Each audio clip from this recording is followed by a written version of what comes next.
আমাদের পরিবারের সদস্য মোট 7 জন। আমরা 5 ভাই বোন ও আমার বাবা মা। আমি আমাদের ভাই বোনের মধ্যে সবার ছোট, এখন বর্তমানে 10ম শ্রেণীর ছাত্র।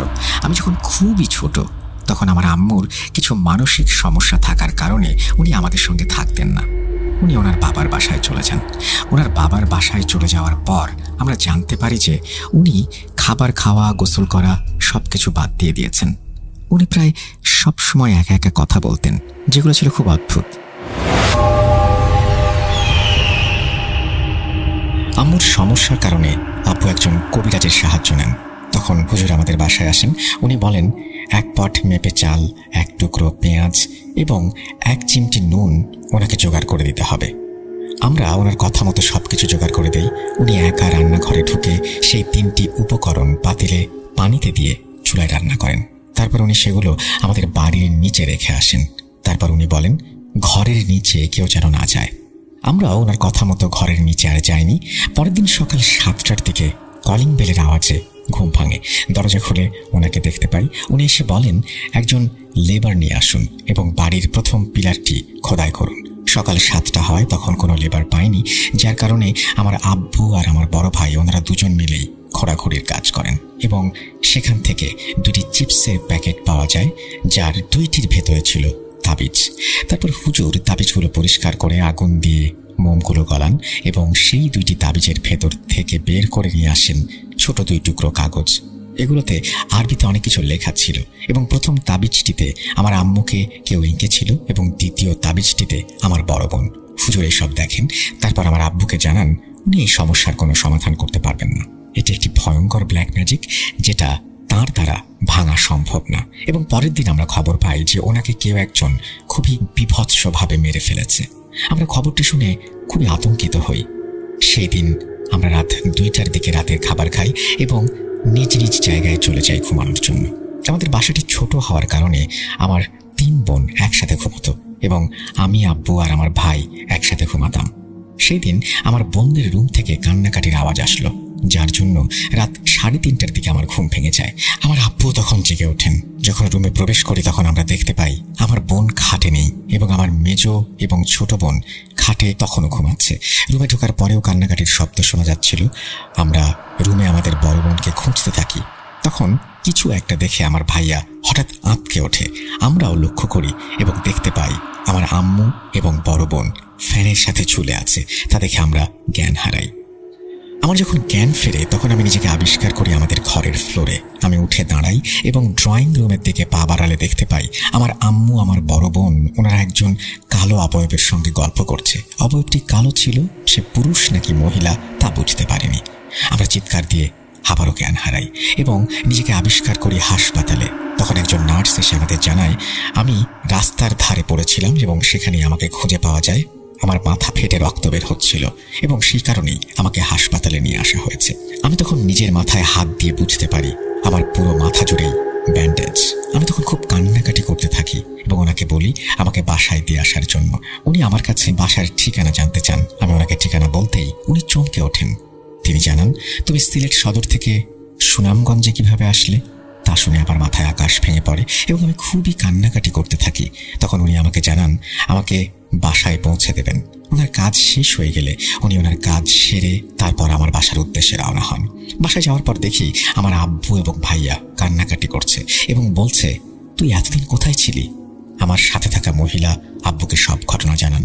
আমার আব্বু আমাকে জানান যেই দিন ফ্যানের ওপরে ঝুলতে থাকা আমার আম্মু এবং আব্বুকে আমরা দেখি এবং জ্ঞান হারাই, তার সাথে সাথেই ওনারা দুইজনও জ্ঞান হারান। সকালবেলায় আমার বাকি 2 বোন আব্বুদের মুখে পানি ছিটিয়ে তাদের জাগান। তারপর থেকেই আমাকে খোঁজার তাণ্ডব চলছে। আমার আব্বু সহ আমরা বাকি 4 ভাই বোন আমাদের নানা বাড়ি যাই।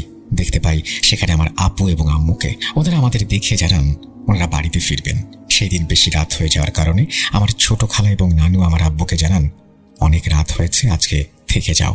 যেই ভাবা সেই কাজ, আমরা ওখানে থেকে যাই।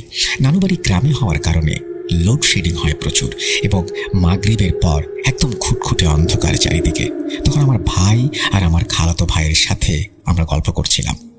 রুম থেকে বের হয়ে খাবার ঘরের উদ্দেশ্যে পা বাড়ালে দেখতে পাই আমার খাবার ঘরে এবং ওনার সাথে আরো 5 থেকে 6 জন মহিলা কালো কাপড় পরে আম্মুকে ঘিরে দাঁড়িয়ে আছে। আমার ভাই সেটা দেখে চিৎকার দিয়ে জ্ঞান হারায়। তারপর রাতটা কোনো রকমে পার হয়। একজন ভালো হুজুরের সন্ধান পাই আমরা। উনি আমাদের বাড়িতে ঢুকেই বলেন, একটি মুরগি পুরো দাড়িপাল্লায় মেপে 5 কেজি ওজনের জ্যান্ত মুরগি হতে হবে, সেটা তাকে দিতে হবে।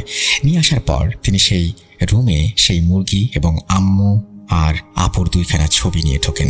উনি ঠিক 40 মিনিট পর রুম থেকে বের হয়ে জানান, আমার আম্মুর উপরে কালো জাদু করা হয়েছে আর আপুকে কোনো একটি পুরুষ জিনের পছন্দ হয়েছে। তিনি তখন বলে ওঠেন, আম্মুর উপরে যিনি কালো জাদু করেছেন তিনি একজন মহিলা, আমার আম্মুর রক্তের খুব কাছের, যিনি কিনা কখনোই আম্মুকে সহ্য করতে পারেননি। তিনি ঝড় বৃষ্টির কোনো এক গভীর রাতে এসে তাবিজটি বাড়ির আঙিনায় পুঁতে দিয়ে যান। উনি আব্বুকে জানান যে এই কালো জাদু যে করেছে তার সন্ধান পেলে জাদু ভাঙা সম্ভব, নইলে অসম্ভব। হুজুর মহিলাটির বর্ণনা দেন, তার বিবরণে উচ্চতার প্রসঙ্গটিও আসে, যিনি কিনা আমার আম্মুর, বিশেষ করে আমার নানার আত্মীয়দের মধ্যে পড়েন। উনি আব্বুকে জানান, আপনাদের আত্মীয়দের মধ্যে এমন কোনো মহিলা আছে যিনি গভীর রাতে আপনাদের বাসায় এসেছিলেন? আব্বু তখন না বোধক মাথা নাড়েন। কবিরাজ বলেন, জাদু যদি না ভাঙা যায় আপনার স্ত্রীর জীবনের ঝুঁকি আছে। সেদিন বিকেলে ফোন আসে, খালা আব্বুকে বলেছিলেন আম্মু নাকি কোনো সুপারি গাছ থেকে পড়ে যান এবং কোমরে ব্যথা পান। তা শুনে আব্বু, আমার ছোট চাচা আর আমার ভাই বোন সবাই নানু বাড়িতে ছুটে যান। যাওয়ার পর আমার আম্মু আমার আব্বুকে দেখেই খুব রেগে যান এবং ওনাকে অশ্লীল ভাষায় গালাগালি করতে থাকেন। তা দেখে বাড়ির সবাইরা তাকে আটকায় এবং আব্বু চাচা সহ বাকিরা বাসায় ফিরে আসে। বাসায় এসে দেখতে পায় ড্রয়িং রুমের মেঝেতে অনেকগুলো মহিলা গোল হয়ে বসে আছে এবং তারা বিভিন্ন ভাষায় কথা বলছে। আব্বু তাদের পরিচয় জানতে চান, সাথে সাথেই সবাই যেন বাতাসে মিলিয়ে যায়। তারপর আব্বু আবার দোয়া দুরুদ পড়ে ঘরে প্রবেশ করেন। তারপর সেদিন বাইরে থেকে খাবার আনানো হয় এবং আমরা সবাই খেয়ে ঘুমিয়ে পড়ি। আমরা সকলেই এক রুমে ঘুমাই। সেদিন আমরা সারা রাত শুনতে পাই আমাদের বাসার ছাদে কেউ একজন হাঁটা চলা করছে। হঠাৎ করে বিকট একটা শব্দ হওয়ায় আমাদের সবার ঘুম ভেঙে যায়। শব্দটি মনে হচ্ছিল যে কোনো একটা বিল্ডিং ভূমিকম্পের কারণে ভেঙে পড়ছে এমন। আমরা সবাই উঠে পড়ি। তারপর ফজরের নামাজ পর্যন্ত বসে কাটাই আমাদের। তারপরে ঘুম আসে এবং ঘুম ভাঙে সকাল 9টায় কলিং বেলের শব্দে। আমার আব্বু দরজা খোলার উদ্দেশ্যে বাইরে যান, পিছু পিছু আমরাও যাই। হুজুর এসেছেন। তিনি বলেন, আপনার স্ত্রীর বাবার বাড়িতে যেতে চাই। আমরা কোনো রকম ঘরটা তালা দিয়ে সকালের নাস্তা না খেয়ে রওনা হই। নানা বাড়ির উদ্দেশ্যে হুজুর সহ আমরা পৌঁছাই সেখানে। আগ থেকে বলে রাখা ভালো, আমার নানারা ছিলেন 2 ভাই 7 বোন। 2 ভাই থেকে 1 ভাইয়ের বয়স 15 বছরের ব্যবধানে ছিল এবং তিনি অসুস্থ হয়ে মারা যান। এবং 7 বোন থেকে কোনো এক বোনের ছেলে আমার আব্বু। বুঝতেই পারছেন, ওনারা ছিলেন মামাতো ফুফাতো ভাই বোন। হুজুর ওখানে পৌঁছানোর পরে আম্মু যেখানে আছেন সেখানে যান এবং সেখানে একটা তেঁতুল গাছ, একটা জাম গাছ আছে, সেই গাছের নিচ থেকে 2টি তাবিজ বের করে পুড়িয়ে ফেলেন। তারপর আম্মু অনেকটাই সুস্থ হয়ে যান। হুজুর আমাদেরকে জানান, আসল তাবিজগুলোকে পুড়িয়ে ফেলার কারণে জাদু নষ্ট হয়ে গেছে, কিন্তু কে এই কালো জাদু করেছিলেন তার হদিস পাওয়া যায়নি। তারপর থেকে আমার আম্মুর আর কোনো সমস্যা দেখা যেত না। আমরা সব সময় এটা ধরে নিয়েছিলাম যে সম্পত্তির জন্য আমার 7 ফুপুর কোনো এক মেয়ে এই কাজটি করেছিল। বিপদ আমাদের পুরোপুরি কেটে যায়নি। তারপর শুরু হয় আরও একটি সংগ্রাম। আমার বোনকে রাত্রে খুঁজে পাওয়া যেত না। অনেক সময় তাকে কবরস্থান বা কোনো গাছের নিচে পাওয়া যেত। তার শরীরে খুবই ভয়ঙ্কর আঁচড়ের দাগ, কামড়ের দাগ পাওয়া যেত। আমরা দেখে খুবই অস্বস্তিতে পড়তাম এবং আমাদের ঘুম ভেঙে যেত মাঝে মাঝে। আমরা সেখানে বেরিয়ে যেতাম, খুঁজতাম। তার অবস্থা খারাপ দেখে হুজুরকে খবর দিলে উনি জানান এই সমস্যাটিরও কথা তিনি জানতেন এবং অনেক দেরি হয়ে গেছে। উনি কিছু তাবিজ ও পানি পড়া দিয়ে বের হয়ে যান ঘর থেকে। বলে রাখা ভালো, আম্মু সহ বাকি 5 ভাই বোন ঘরে ছিলাম আমরা। আব্বু ঘরে ঢোকার সময় হুজুরের সাথে দেখা করেন এবং তখন আব্বু ওনাকে বলেন, আগে কখনো দেখিনি ওনাকে, আমি ওনাকে আসার কথাও বলিনি। সাথে সাথে হুজুর হাওয়ায় মিলিয়ে যায় এবং আমার বোন ঘরের মধ্যে এক ঝড় তোলে। সারা ঘর যেন কাঁপতে থাকে। আমার পক্ষে এখন আর কিছু করা সম্ভব না। হুজুর যখন আসেন তিনি এই কথাই বলেন, দেরি হয়ে গেছে, এখন পুরুষ জিনটি আপনার মেয়েকে নিয়ে যাবে। তারপর মসজিদের ইমাম সহ আরও কয়েকজন শক্তিশালী হুজুর আসেন জিনটির মোকাবেলা করার জন্য। জিনটি আমার বোনের শরীরে ঢুকে যায় এবং হুজুরা অনেক সূরা কালাম পাঠ করতে থাকেন। এক সময় আমার বোনের ভেতরে থাকা জিনটি বলে ওঠে, সে যদি আমার না হয় তাহলে কারো হতে পারবে না। যাই হোক, অনেক চেষ্টার পরে সেই জিনকে শরীর থেকে মুক্ত করা হয়, কিন্তু সে যে বলেছিল তার প্রতিশোধ সে নেয়। তার বোন অনেক উঁচু কোনো জায়গা থেকে পড়ে গিয়ে প্যারালাইজড হয়ে যায়। Spirit, be here with me.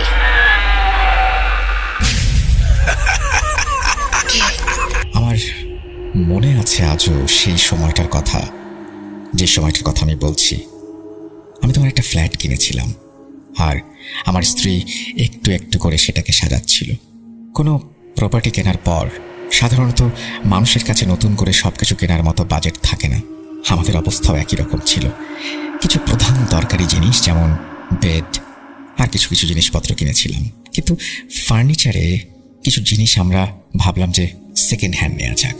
সেই উদ্দেশ্যে টাঙ্গাইলের একটি ফার্নিচার শপে গিয়ে আমরা হাজির হয়েছিলাম, যেখানে একটা রয়্যাল অ্যান্টিক স্টাইলের মিরর ছিল।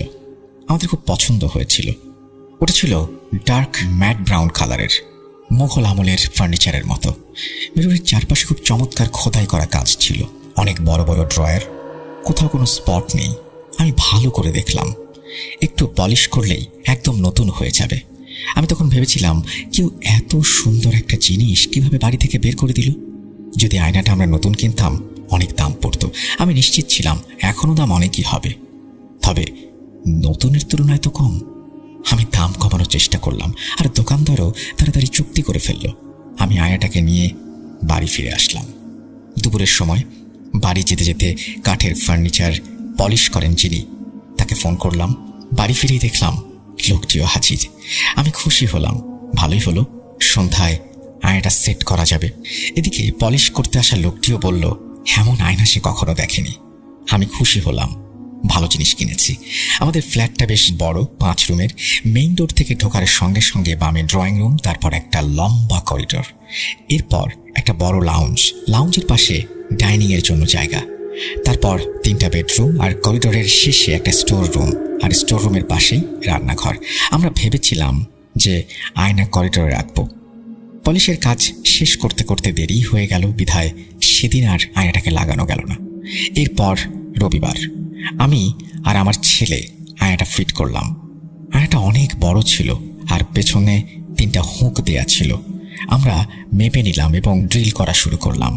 এই ধরনের কাজ সাধারণত আমি বাড়িতে নিজেই করে থাকি। যেই সময় আমি ওপরের একটা হুকের জন্য ড্রিল করছিলাম, সেই সময় হঠাৎ মনে হলো দেয়ালটা যেন একটু কেঁপে উঠল। প্রথমে ভাবলাম ড্রিল মেশিনের জন্য, আবার ড্রিল করা শুরু করলাম, আবারও দেয়ালে কাঁপন। আমি যেন অনুভব করছিলাম ভূমিকম্প হচ্ছে, কিন্তু আমি ফিল করতে লাগলাম যে দেয়ালটাই শুধু কাঁপছে। যেখানে আমি ড্রিল করছিলাম সেই জায়গাটায়, বাকি জায়গাগুলোতে কোনো সমস্যা নেই। আমি আমার মনের ভুল ভেবে বিষয়টাকে তেমন পাত্তা দিলাম না। আমি তো প্রথমবার এই কাজ করছি না, এর আগে টিভিটাও সেট করেছি আমি। আমার জন্য এই কাজটি নতুন নয়। কিছুক্ষণ থেমে আমি আবার শুরু করতে চাইলাম। দেয়ালে হাত দিলাম, কাঁপছে না। আমার ছেলে কাছে দাঁড়িয়েছিল, হয়তো আমার মনের অবস্থা সে বুঝে ফেলেছিল। সে আমার হাত থেকে ড্রিল মেশিনটা নিয়ে বলল, আমি একটু চেষ্টা করে দেখি। ছেলেটা মেশিনটা নিয়ে ড্রিল করা শুরু করলো। হঠাৎ এক ঝটকায় মেশিনটা পেছনে সরিয়ে বলল, এই দেয়ালটা তো কাঁপছে আব্বু। আমি দেয়ালটা ভালোভাবে দেখলাম, ওদিকে কোনো পিলার ছিল না, কংক্রিটের মতো শক্ত বস্তু। আমি বললাম, চল আমরা অন্য জায়গায় চেষ্টা করি। আমরা জায়গা বদল করলাম, নতুনভাবে মাপ নিলাম, তবুও অবস্থার কোনো পরিবর্তন হলো না। আমি আমার ছেলের দিকে তাকিয়ে রইলাম, তারপর আল্লাহর নাম নিয়ে আবারও কাজ শুরু করলাম। আমি নিশ্চিত ছিলাম একবার ড্রিল করা হয়ে গেলে আর কোনো সমস্যা হবে না। যত যাই হোক, আয়না বসানোর কাজ তো করতেই হবে। আমরা অনেক কিছু এড়িয়ে গিয়ে ড্রিল করাটা শেষ করলাম। যতটা উৎসাহ নিয়ে আমরা ওই আয়নাটি এনেছিলাম, ঠিক ততটাই বিরক্ত লাগছিল সেটা সেট করতে।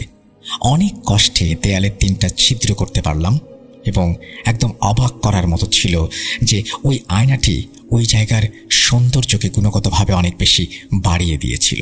আমাদের বাড়িতে যারাই আসতো তারা আয়নার সামনে না দাঁড়িয়ে থাকতেই পারতো না। হ্যাঁ, আমার রুমে যাবার পথে সেই আয়নাটা সেট করেছিলাম।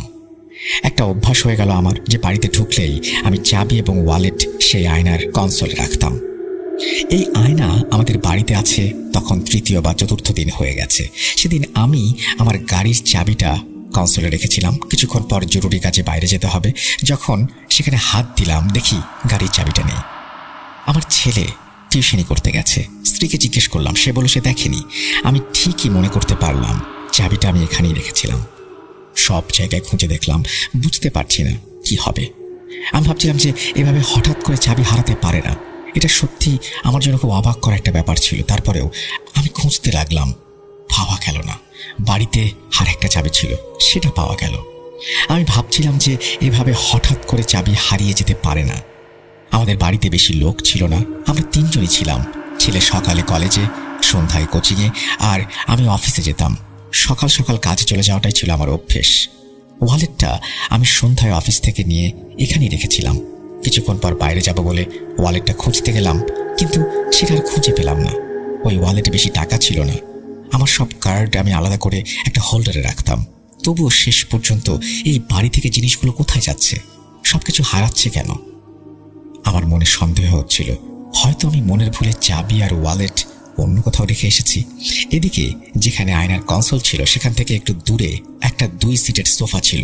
সেখানে আমার স্ত্রী প্রায়ই শুয়ে বসে বিভিন্ন আর্টিকেল পড়ত। শীতকালে সোফার ওপর একটা কমফোর্টারও থাকতো। সেদিন সন্ধ্যায় আমার স্ত্রী ঘরে যাওয়ার আগে সোফায় শুয়ে কমফোর্টার গায়ে জড়িয়ে আর্টিকেল পড়ছিল। যখন উঠে গেল তখনও কমফোর্টারটা সোফাতেই ছিল। এরপর আমার স্ত্রী বাড়ি থেকে বের হয়ে যায়। আমি বাসায় একা।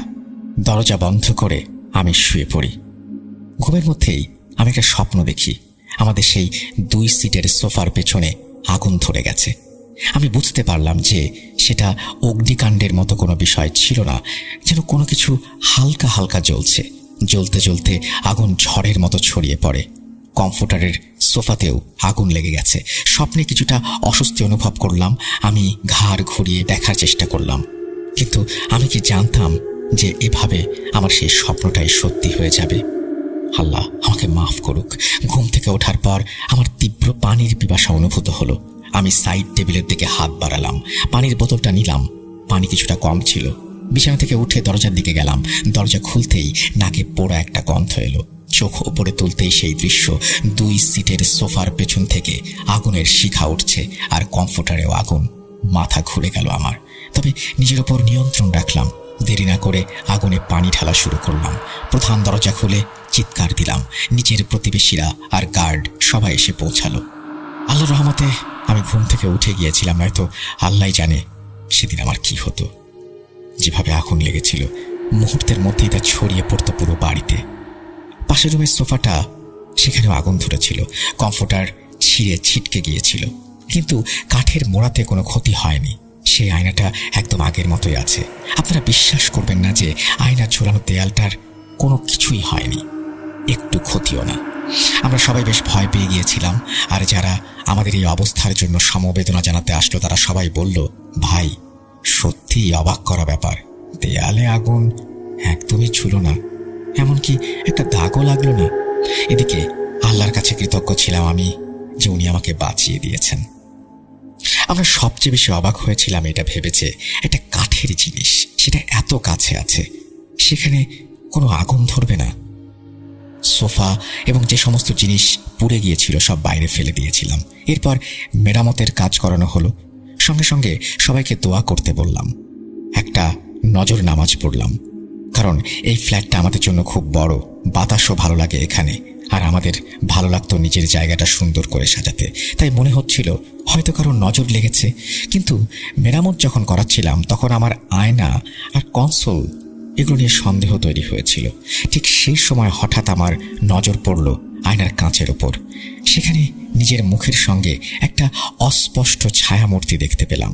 ওই ছায়ামূর্তিটা এমন ছিল যেন চায়ের কেতলির ভাপে পানি ফুটছে, আর সেই ভাপ কোনো একটা আকার ধারণ করছে। সেই ধোয়ার মতো ছায়ার চোখ আর ঠোঁট আমি নিজের চোখে দেখলাম, ঠিক যেন আমি আমার সামনে দাঁড়িয়ে আছি। আয়নার ওই মুখমণ্ডলের মধ্যে নাক ছিল না, চুলগুলো এলোমেলো আর বড় ছিল। মুখে ছিল হাসি, আর চারপাশে মাকড়সার মতো পা দেখা যাচ্ছিল। আমার চোখের পলকও পড়ছিল না। সবকিছু আমার কাছে খুব বিস্ময়কর ছিল, তবে ভীষণ স্পষ্ট। আমি হলপ করে বলতে পারি যে এটা কোনো স্বপ্ন ছিল না, এটা কোনো হ্যালোসিনেশন না। আমি একেবারে সজ্ঞানেই সবকিছু দেখেছিলাম। আমার মাথা ঘুরে গেল। আমি কি দেখছি কিছুই বুঝতে পারছি না। আমার মুখ থেকে কোনো শব্দই আসলো না। কি রিয়াকশন দিব? বাড়ির ক্লিনাররা তখনও কাজ করছিল, তারা আশেপাশে ঘুরছিল, আর আমি তাদের সামনে এই ভয় পাওয়া অবস্থাটা দেখাতে চাইনি। আমার মাথা গোলমাল হয়ে গিয়েছিল, কিন্তু আমি আমার বউ ছেলেকে বলবো ভেবেও থেমে গেলাম। ভেবেছিলাম ওরা যদি ভয় পায়। আমি কোনো হরর স্টোরি শুনতাম না, দেখতামও না, ওগুলো আমার মাথার মধ্যে কখনো কাজও করতো না। আমি জানতাম যা দেখেছি সেটা সত্যি।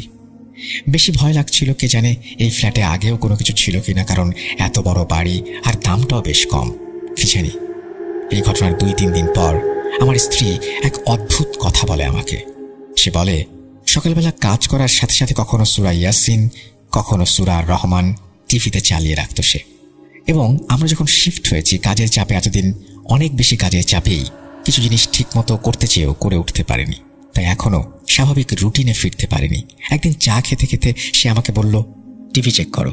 আমি জিজ্ঞেস করলাম, কেন, টিভি কি হয়েছে? আমাদের লাউঞ্জে লাগানো টিভিটা একদম নতুন মডেলের। আমি টিভিটা কিনেছিলাম 1 বছরও হয়নি।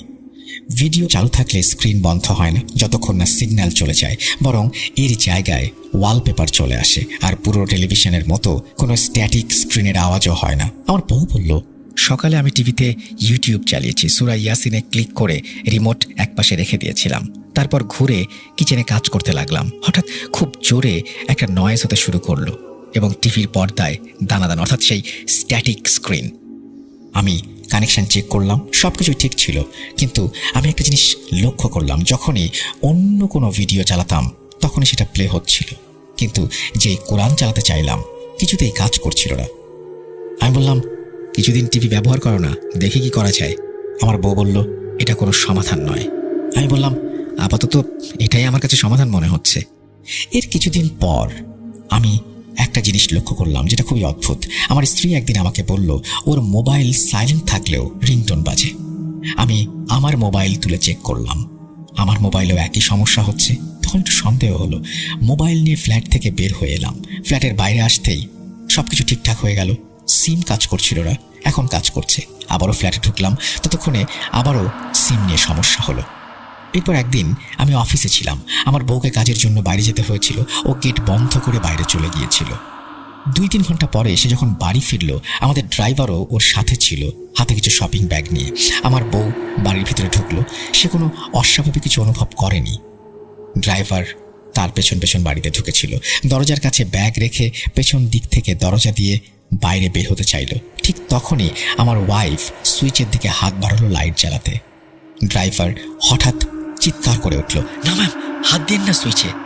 আমার ওয়াইফ তাৎক্ষণিক বাইরে বেরিয়ে এলো এবং খুব বিরক্ত হয়ে ড্রাইভারের এমন ব্যবহারের জন্য তাকে প্রশ্ন করতে শুরু করলো। তখন ড্রাইভার চেঁচিয়ে বলল, ম্যাম, গন্ধ পাচ্ছেন না? ঘরের ভেতরে গ্যাসে ভরে গেছে। আমার সম্পূর্ণ বাড়ি কিভাবে গ্যাসে ভরে গেল এবং আমার স্ত্রী কোনো গন্ধই পেল না, এটা কিভাবে সম্ভব? এই কথাগুলো আমাকে সম্পূর্ণ শকের ওপরে রেখেছিল। কিন্তু শেষ পর্যন্ত কি ঘটেছিল? সেদিন যে কোনো অঘটন ঘটতেই পারত। সবচেয়ে অবাক করা ব্যাপার ছিল, গ্যাসই শুধু চালু ছিল। যদিও আমার স্ত্রী চুলার কাছে দাঁড়িয়ে ছিল, তবুও সে একটুও গন্ধ টের পায়নি। আমি অবাক হয়ে বললাম, তোমার নাক বন্ধ নয় তো ঠান্ডায়?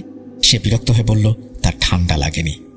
আসলে যতক্ষণ না আমাদের কোনো ক্ষতি হয় ততক্ষণ পর্যন্ত আমরা কোনো বিষয় নিয়ে ভ্রুক্ষেপ করি না, কিন্তু যা ঘটে তার সব কিছুর পেছনে একটা কারণ থাকে। এবার ধর্মীয় লাইনের কাউকে খুঁজছিলাম এই বিষয়ে কথা বলার জন্য, ফ্ল্যাটটা চেক করানোর জন্য, আসল সমস্যা কোথায় সেটা বোঝার জন্য। আমি নিজেই আয়নার ভেতরে 3 বার ধোঁয়া উঠতে দেখেছি। ওই ধোঁয়াটাকে একটা মানব আকৃতি ধারণ করতে দেখেছি। আমার যতটুকু মনে পড়ে যে ছায়াটার মানব আকৃতিটা ছিল বহু পুরাতন যুগের মানুষের মতো, আর অবয়বটা চুল থেকে গলা পর্যন্ত দেখা যায়। ওই অস্তিত্বের কোনো শরীর আমি দেখতে পাইনি। কনসোল বা কাঠের কাছে আর কেউ কোনো কিছু দেখেনি। আর এই জায়গা ছাড়া সম্পূর্ণ বাড়িতেই আমরা কোথাও কোনো কিছু অনুভবও করিনি। মানে কাঠের কোনো জিনিস থেকে বা আয়নার কাছে ধোঁয়া উঠছিল, ওই ধোঁয়া আয়নার ফ্রেম থেকে বের হয়ে বাতাসে মিলিয়ে যাচ্ছিল। আমার মনে হলো যা কিছু আছে সেটাই আয়নার থেকে আলাদা নয়, কিন্তু আমি নিজের থেকে কোনো কিছু করতেও চাইছিলাম না। কিছু করলে হিতে বিপরীত হতে পারে। এদিকে হুজুর দেশে ছিলেন না, সুতরাং অপেক্ষা করা ছাড়া কোনো উপায় নেই। প্রায় 1 সপ্তাহ পর হুজুর দেশে ফিরে এলেন, আর উনি ফিরে এসেই আমাকে সময় দিলেন। আমি ওনাকে আমার ফ্ল্যাটটা দেখাতে নিয়ে গেলাম। বিশ্বাস করুন, আমি ওনাকে এই ধোঁয়া, ওই আয়নার ব্যাপারে কিছু বলিনি। উনি বাড়িতে ঢুকলেন, সোজা এগিয়ে গেলেন। কিছুক্ষণ চুপ থেকে উনি আয়নাটা ভালো করে দেখলেন, এক এক করে ড্রয়ারগুলো খুললেন, চেক করলেন। তারপর উনি বললেন, এটা আপনি কোত্থেকে এনেছেন? সেকেন্ড হ্যান্ড কিনেছি। এক্ষুনি এটা ঘর থেকে বের করে দিন। দাঁড়ান, আগে একটা মোটা চাদর নিয়ে আসুন, আয়নাটাকে ঢেকে দিন। কেউ এই আয়নার দিকে তাকাবেন না। আমি তাড়াতাড়ি আলমারি থেকে মোটা একটা চাদর নিয়ে এসে আয়নাটা ঢেকে দিলাম। আমি নিজেও মনে মনে জানতাম যে এই আয়নাই মূল সমস্যার কারণ। আমি হুজুরকে বললাম, হুজুর, এটা পুড়িয়ে ফেলি। আমার কথা শুনে উনি আমার হাত ধরে আমাকে ফ্ল্যাট থেকে বের করে আনলেন। উনি কিছুতেই আর ফ্ল্যাটের ভেতর যেতে চাইছিলেন না। আমাকে জোর করে বাইরে নিয়ে এসে উনি বললেন, যেভাবেই চেষ্টা করেন না কেন, দূর দূরান্তে কোথাও ফেলে দেন, লাভ নেই, কারণ এটা আপনার পরিবারের সাথে জুড়ে গেছে। আমি কিছু উপায় করেছি, সেই অনুযায়ী কাজ করেন। আমি একটা নির্দিষ্ট জায়গার কথা বলছি, আপনি আয়নাটাকে সেখানে গিয়ে ফেলে আসেন। এসব কাজ অনেক কঠিন, অনেক কষ্ট হবে। যখন কাজটি করবেন পেছনে অনেক কিছু শুনতে পারবেন, কিন্তু তাকাবেন না। হুজুরের কথা শুনে আমি স্তব্ধ হয়ে গেলাম। আমার মতো ভীতু মানুষ এত কিছু কিভাবে করবে? আয়নাটা নামানোর সময় এতটাই গরম ছিল, মনে হচ্ছিল আগুনে পুড়ছে। ওটা নামিয়ে নিচে আনা হলো, গাড়িতে রাখা হলো। আয়নাটা এতই গরম ছিল যে হাতটাও যেন পুড়ে যাচ্ছে। আমরা আয়নাটা নামিয়ে আয়নায় তাবিজ জুড়ে দিলাম আর মাটি খুঁড়তে লাগলাম, ঠিক যেভাবে হুজুরে বলেছিল। হুজুর তখন আমার পাশেই ছিলেন। উনি আমাকে হেফাজত করার জন্য একটা তাবিজ দিয়েছিলেন। যাই হোক, সংক্ষেপে বলতে গেলে কোনো না কোনোভাবে আমি কাজটা শেষ করলাম। বেশ কিছু ঝামেলাও হয়েছিল মাঝে মাঝে, কিন্তু আমি এতটাই দুর্বল আর ক্লান্ত হয়ে গিয়েছিলাম, আমার শরীর কাঁপছিল। বাড়ি এসে বিছানায় এমনভাবে শুয়ে পড়লাম যে ওঠার আর শক্তি পাচ্ছিলাম না। হুজুর আমাদের ফ্ল্যাটের চারিদিকেই একটা তাবিজ করে বেঁধে দিয়েছিলেন। হুজুর 3 দিন আমাদের বাড়িতেই ছিলেন। 3 দিন ধরে আমার ফ্ল্যাটে কোরআন খতম চলছিল। তারপর উনি বললেন, এই আয়না এমন এক বাড়ি থেকে এসেছে যেখানে এটার মাধ্যমে জাদু করা হতো, আর তারও আগে যেখানে আয়না ছিল সেই বাড়িতে এই আয়নার মাধ্যমে কালো জিনদের ডাকা হতো। এটা একটা মাধ্যম মানুষ ও জিন জাতির মধ্যকার। আয়নার মাধ্যমে খুব সহজেই একটি জিন একটি পরিবারে ঢুকে পড়তে পারে। এই জন্য আপনি খেয়াল করবেন যে বাড়ির গুরুজনেরা আমাদের আয়না দেখতে খুব একটা উৎসাহিত করতো না, অনেক সময় অনুমতিও দিত না। পুরোনো দিনে বাড়িতে যদি আয়না থাকতো, একটাই থাকতো সম্পূর্ণ বাড়িতে, আজকালকার মতো প্রতিটি ঘর প্রতিটি দেয়ালে নয়। যাই হোক, ওই বাড়ির লোকজন যারা ওই আয়নার মাধ্যমে জাদু করেছিল, তারা আয়নাটা বাইরে ফেলে দিয়েছিল। তারপর সেটা আবার মার্কেটে বিক্রি করা হলো। হয়তো তারা ঝামেলা এড়াতে চেয়েছিলেন। হুজুরের কথা শুনে আমি নিশ্চিত হয়ে গেলাম আমি যা দেখেছিলাম সেটা ভুল ছিল না। যাই হোক, ওই আয়নায় আমি কি দেখেছি, কালো ধোয়ার মতো, এবং সেই জিনগুলো খুবই বিপজ্জনক হয় সেটাও বুঝতে পেরেছি। আয়নাটা নাকি আমাদের বাড়িতে আনার পর থেকেই এই জিনগুলো জাগ্রত হয়ে উঠেছিল। যেই উদ্দেশ্যে ওদের আয়নার মাধ্যমে কোনো বাড়িতে পাঠানো হয়েছিল, বাড়ির সব কিছু শেষ করাটাই ছিল সেই উদ্দেশ্য, কোনো এক পরিবারকে ধ্বংস করে ফেলা। হুজুর বললেন, এই আয়নার জন্যই আপনার বাড়িতে এমন অনেক ঘটনা ঘটেছে। ওরা আপনার ক্ষতি করার জন্য সর্বরকম চেষ্টা করেছে, কিন্তু ধন্যবাদ দিতে হবে আল্লাহকে যে আপনাদের হেফাজত করেছে। আর আমি ওই আয়নাটাকে তাবিজে লাগিয়ে পুঁতে দেওয়ার মাধ্যমে নজর থেকে অদৃশ্য করেছি। প্রথমত, সেটা আর কেউ দেখতে পাবে না। কেন বললাম দেখতে পাবে না? আয়নায় বন্দি শয়তানেরা যে কোনো ধোঁকার মাধ্যমে মানুষের নজর এই আয়নার দিকে নিয়ে আসতে পারে, কিন্তু তাবিজের শক্তির কারণে তা আর পারবে না। আর দ্বিতীয়ত, যতক্ষণ পর্যন্ত তাবিজটা ওখানে থাকবে, কেউ ওই আয়নাটা ছুঁতেও পারবে না। এরপর থেকে আমাদের বাসায় আর কোনো ঝামেলা হয়নি। এটা আমার জীবনের একটা অন্যতম ঘটনা যা এখনো আমাকে তাড়িয়ে বেড়ায়। তারপর থেকে কোনো ফার্নিচার মার্কেটের সামনে দিয়ে যেতেও আমার ভয় লাগতো, এবং বিশ্বাস করুন, অনেক দিন পর্যন্ত আমি আয়নায় তাকাতে পারিনি। প্রথম ঘটনা।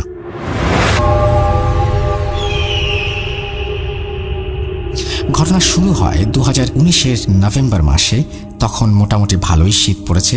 আমার হাজব্যান্ড চাকরির সুবাদে ঢাকায় যায়। আমার শ্বশুরের সাথে ফজরের আজানের আগে বাসা থেকে বের হয়ে যায়। তখন আমি তাদের এগিয়ে দিয়ে দরজা চাপিয়ে শুয়ে পড়ি, কারণ আজান হতে আরও দেরি আছে। ছোট বাচ্চা কান্না করছিল। এমন সময় আমি বাচ্চার দিকে মুখ ফিরে আছি। হঠাৎ আমার হাত ধরে কেউ হ্যাঁচকা টান দেওয়ার মতো কিছু একটা করলো, এরকম অনুভব করলাম। আমি পেছন ফিরে দেখি আমার শাশুড়ি, এবং তার চোখগুলো কেমন যেন জ্বলছে। সে আমাকে বলছে, ঘর থেকে বের হও, বাইরে চলো, কথা আছে। আমি তখন ঘুমের ঘোরে বুঝতে পারিনি, তাই বলে দিলাম, মা আপনি ঘরে যান, আমি পরে আসবো, বাবু ছাড়ছে না। কিন্তু সে দাঁড়িয়েই আছে। এমন সময় আজানের ধ্বনি শোনা গেলে আমার শাশুড়ি বেশি এই অশরীরী আস্তে করে আমার দরজার কাছে গিয়ে মিলিয়ে যান। আমি অন্ধকারেও স্পষ্ট সেটা বুঝতে পেরেছিলাম। সকালে আমি আমার শাশুড়িকে জিজ্ঞেস করলাম, মা আপনি আমাকে ডেকেছিলেন কেন? তখন মা বললেন, কই না তো, আমি ডাকি নাই তো, তুমি হয়তো ঘুমের মাঝে স্বপ্ন দেখেছ। তখন আমি ব্যাপারটা মাথা থেকে বের করে দিলাম আর নিজেকে বুঝালাম হয়তো ঘুমের ঘোরে এসব দেখেছি, এরপর আর এসব ফিল করিনি। 2020 সালের সময়ের কথা। আমি তখন অনেক রাত করে ঘুমাতাম, ফেসবুকে নিউজ ফিড স্ক্রল করতাম। অনেক সময় মনে হতো আমার জানালার পাশে কেউ পা ঘষে ঘষে হাঁটছে। আমার অনেক সময় মনে হতো কেউ জানালার পাশে দাঁড়িয়ে কথা বলছে ফিস ফিস করে। পাশের বাড়ির একজন মুরব্বী ভাড়া থাকতো, তার মেয়ে, জামাই আর 2 নাতি নাতনিকে নিয়ে। বাসাটি ছিল টিন শেডের। মাঝে মধ্যে ওই মুরব্বী আন্টি বলতো এই বাসায় সমস্যা আছে। তখন আমিও আমার কথাগুলো ওনার সাথে শেয়ার করি। উনি ওনার ঘটনা বলতে শুরু করেন। আমরা যখন এই টিন শেডটাতে উঠি তখন থেকে কেন জানি না মনে হয় রাতের বেলা কেউ হাঁটে টিনের চালে, মানুষের মতো করে কেউ শব্দ করে হাঁটে। আমার ছোট নাতি রাতে ঘুমাতে পারে না, সারা রাত ঘুমের মধ্যে ভয় পায়, কান্না করে। একদিন তাহাজ্জুদের নামাজ পড়তে উঠেছি। নামাজের পর আমি জায়নামাজে বসেছিলাম। তখন আমার জানলা আর তোমার জানলার মাঝখানে যে কাঁঠাল গাছটা রয়েছে ওইখান থেকে আমাকে কেউ বলছে, নামাজ পড়বি, পাক পবিত্র থাকবি, আমার জায়গায় আমি থাকবো, তোর জায়গায় তুই থাকবি। তারপর একদিন রাতে আমার মেয়ে জামাই মাছ নিয়ে ঘরের সামনে আসলে তার হাত থেকে মাছটা কেউ কেড়ে নেয়, মানে উধাও হয়ে যায়। তো সে ভয়ে ঘরে চলে আসে আর আমার নাতনি ঘরের পাশে একটা গাব গাছ আছে, ওই গাছের ডালে একজোড়া পা দেখতে পায়। তখন আমার নাতনি ভয় পেয়ে বাড়ি চলে আসে আর সারা রাত কান্না করতে থাকে। ভোরের দিকে ফজরের আজানের আগে হঠাৎ আমার বারান্দার গ্রিলে ঠক ঠক শব্দ হয়। আমি রুমের দরজা খুলতেই দেখি কালো একটা লম্বা মানুষের আকৃতি, 8-9 ফুট হবে, চুলগুলো যেন মাথা থেকে পা পর্যন্ত চলে গেছে এবং সে কিভাবে আসছিল যাচ্ছিল, মাটির উপরে ভাসছিল কিনা বোঝা যাচ্ছিল না। চোখগুলো ছিল আগুনের মতো লাল। আমাকে বলছে, দরজা খুলে তোর নাতনিকে দে। আমি তখন ভয় পেয়ে যত দোয়া দরুদ কালাম পারতাম সব পড়া শুরু করে দিয়েছি। আর পরদিন বাড়িওয়ালাকে বলেছি আমি আপনাদের এই বাসায় থাকবো না এবং আমি আমার পরিবারকে নিয়ে আমি চলে যাচ্ছি, এখানে থাকা সম্ভব না। আর বলতে পারবো না, আমার কিছু মনে নেই। তার পরের ঘটনাগুলো তার নাতনির কাছ থেকে শোনা, তার মতো করেই বলছি। আমরা যখন অন্য বাসায় চলে এসেছি এরপর থেকে নানির সাথে উল্টাপাল্টা কিছু না কিছু হতোই। কি হচ্ছে জিজ্ঞেস করলে তিনি বলতেন, কিছু না, আমি জানি না, কিছু মনে নেই। কিন্তু ডাক্তার বলছে বয়স হয়েছে তো, তাই হয়তো ভুলে যাচ্ছে, আমি মেডিসিন দিয়ে দিচ্ছি, ঠিক হয়ে যাবে। কিন্তু না, নানির আচরণ দিন দিন খারাপ হতে থাকে। অল্প কিছুতেই রেগে যায়, যা কখনো নানি করতো না, কারণ নানি অনেক শান্তশিষ্ট স্বভাবের। এরপরে একদিন রাতে নানি বেশে থাকা শয়তান, সেই পিশাচ জিন আমাকে মেরে ফেলার চেষ্টা করে, কিন্তু পারেনি। আমরা নানিকে একজন কবিরাজের বাড়িতে নিয়ে যাই এবং আমার দাদাবাড়ি এলাকার কবিরাজ নানিকে দেখেন এবং অনেক কিছু বলার পর কাজ শুরু করেন এবং তিনি বলেন যে 10 কেজি মিষ্টি, 2টা মোরগ, একটা কালো খাসি কিনে আনতে হবে, রাত 2টার দিকে পুকুর পাড়ে রেখে দিতে হবে সেটা। এবং তিনি আরও বলছেন ফেরার সময় যেন পেছনে না তাকাই। কবিরাজ যেমন বলেন আমি তেমনটাই করি। তারপর আর কোনো সমস্যা হয়নি। এই বলে শেষ করলো। এরপর ওই বাসায় নতুন ভাড়াটিয়া আসে। তারা খুবই মিশুক ছিল। তারা 4 জন মেম্বার ছিলেন। বাসায় বাবা, মা, একটি ছেলে আর একটি মেয়ে।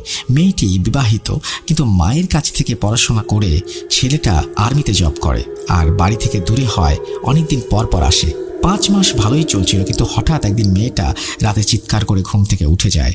তখন মেয়েটার বাবা মা মেয়েটির রুমে আসলে যা দেখে তা কেউ দেখার জন্য প্রস্তুত থাকতে পারে না। তারা দেখে কে যেন তার পাশে শুয়ে আছে এবং গরম নিঃশ্বাস ফেলছে। তারপর থেকে ওদের সাথে নিয়মিত অদ্ভুত ব্যাপারগুলো ঘটেই চলেছে। প্রতিদিন সন্ধ্যার পর শুধু আমাদের ওই বাসার ওপরে বিদ্যুৎ চমকায়। মনে হয় এখনই বড় ঝড় হবে, অথচ বাড়ির বাইরে গেলে আকাশ পূব দিকে পরিষ্কার, এবং সবকিছু ঠিকঠাক, কিন্তু বাড়ির ভিতরে দমকা হাওয়া এলোমেলো হয়ে যায়। আমরা সেদিনের পর আমার এক ভাগ্নি আমাদের বাসায় আসে এবং বাসায় এসে সে বলে সে আমাদের মামুনির সাথে ঘুরতে যাবে। তাই আমরা ডিসাইড করলাম যে বরিশালের রাঙ্গাবালিতে অনেক সুন্দর সুন্দর স্থান রয়েছে, সেরকমই কোনো একটা জায়গা ধরে আমরা চলে যাব। আর আমার নাম রিমান ছদ্মনাম, ভাগ্নি জায়দা আক্তার, নয়ন, ইমরান ও আমার ওয়াইফ শারবিন। যাতায়াতের জন্য আমাদের সাথে ছিল ইঞ্জিন চালিত একটি নৌকা। আমরা বেরিয়ে পড়ি 12টা বাজে। তখন আমাদের প্রায় 3 থেকে 4 ঘন্টা সময় লেগে যায় এবং সমুদ্রে অনেক ঝড় তুফান এবং অনেক বড় বড় ঢেউ ছিল সেদিন। আমাদের ট্রলারটা বেশি বড় বড় ঢেউগুলোর মধ্যে কোনোভাবেই চলতে পারছিল না, তাই আমিও চাই ওদেরকে হেল্প করতে। আমরা অনেকক্ষণ পর্যন্ত ট্রলারটা একটা খালের পাড়ে নিয়ে উপস্থিত হতে পারি। আমরা ভাবছি ছোট খালটা আমরা ট্রলারে করে পার হয়ে যাব। এই কথা ভেবে ভাগ্নি আর ওয়াইফ খালে ঝাঁপ দিয়ে দিল। ঝাঁপ দেওয়ার সাথে সাথেই ভাগ্নি মাথা দেখলাম, কিন্তু আমার ওয়াইফ আর উঠছে না। কয়েক সেকেন্ড যেতে না যেতেই দেখলাম ঠিক যেখানে তারা পানিতে লাফ দিল তার থেকে 15 থেকে 20 হাত দূরে হবে, সেখানে গিয়ে তারা উঠল। আমি তো অবাক, কারণ এই সব জিনিস আমি বিশ্বাস করি। আগে থেকেই বলছি আমি একটু আবেগপ্রবণ, এই ভেবে যে এসব আমারই ওয়াইফের সাথে ঘটে যাওয়া ঘটনা না তো। যাই হোক, সেদিন পানির থেকে উঠে আসতে একটা জিনিস দেখে আরও অবাক হয়ে যায়। তা হলো তার চুল পুরোপুরি খোলা, আর পুরোপুরি মনে হচ্ছে যে সে যখন লাফ দেয় তখন চুল বেনি করা ছিল। তারপর তাকে চুলার পাশে বসিয়ে জিজ্ঞেস করলাম সে কিছু বলতে পারে কিনা। যাই হোক, তখন ঠিক সন্ধ্যার মাগরিবের একটু আগে। তারপর আমি বিশ্বাস করি রাসেল ভাই, আমার খুব ভয় কাজ করছিল। আমার ওয়াইফের সাথে এরকমটা হওয়ায় তার কয়েক মিনিটের মধ্যেই আমরা ওই জায়গা ত্যাগ করি। ট্রলার কিছু দূর আসার পর আমার ভাগ্নি আমাকে বলছে যে সে চুলে শ্যাম্পু দিয়ে চুল ধুয়ে নেবে। তো সে নামলো, আবার পানিতে ঠিক তার মতো করে উঠলো। আমার ওয়াইফও নামলো। আমি আর কিছু বললাম না। তার কয়েক মিনিট পরে তারা ট্রলারে উঠে আসলো। তো আমাদের ট্রলার আবার যেতে লাগলো। তার কিছু সময় পরে আমি খেয়াল করলাম আমার ওয়াইফের নাকে নাকফুল নেই।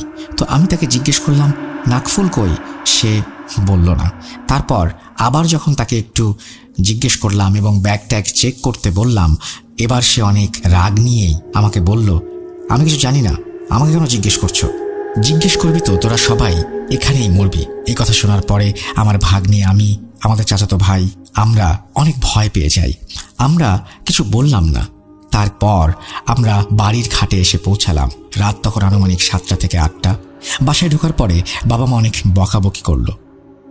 আসলে ভাই আরেকটা কথা বলতে ভুলে গেছি, যখন আমরা জাহাজে রওনা দিয়েছিলাম তখন আমার মা বাবা আমাকে বারণ করেছিল, তার সত্ত্বেও আমি গিয়েছিলাম। ভাবছিলাম নতুন বউ, আমরা একসাথে ঘুরতে অনেক মজা হবে। যাই হোক, ঘটনায় আসা যাক।